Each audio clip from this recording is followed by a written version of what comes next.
समाजविघातक प्रवृत्तींविरोधात कठोर कारवाईची मागणी. हल्याळ शहरातील समाजविघातक प्रवृत्तींना आळा घालून कायदा व सुव्यवस्था अबाधित राखावी अशी मागणी करणारे निवेदन कर्नाटक रक्षणा वेदिकेच्या हल्याळ तालुका पदाधिकाऱ्यांनी तहसीलदारांमार्फत प्रशासनाला सादर केले. निवेदनात म्हटलंय की हल्याळ हे शांतता, सौहार्द आणि कायद्याचं पालन करणारं शहर म्हणून ओळखलं जातं. मात्र अलीकडच्या काळात काही समाजविघातक प्रवृत्तींच्या व्यक्तींकडून बेकायदेशीर कृत्य वाढत आहेत. परिणामी नागरिकांमध्ये भीतीचं वातावरण निर्माण होत आहे.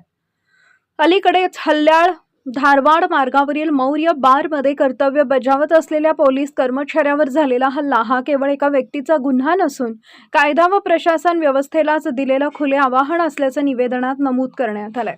अशा घटनांमुळे नागरिकांमध्ये कायदा व सुव्यवस्थेबाबत गंभीर चिंता निर्माण झाली आहे. संबंधित आरोपींविरोधात कठोर कायदेशीर कारवाई करण्यात यावी.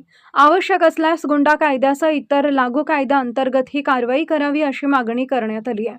यावेळी कर्नाटक रक्षणा वेदिकेचे तालुका अध्यक्ष बसवराज बेंडिगेरीमठ, गौरवाध्यक्ष विजय फडणीस, उपाध्यक्ष चंद्रकांत दुर्वे, विनोद दोडमणी, सचिव महेश आने गुंदी, शेतकरी घटकांचे अध्यक्ष सुरेश कोकितकर, राम जावळेकर, उदय मुनवळी, अशोक पाटील, तिप्पण्णा कलगुडी, आनंद मठपती, भूमिराज पुजारी, अर्जुन गरग, सदा मुनवळी, राजू तोरलेकर यांच्यासह अन्य कार्यकर्ते उपस्थित होते.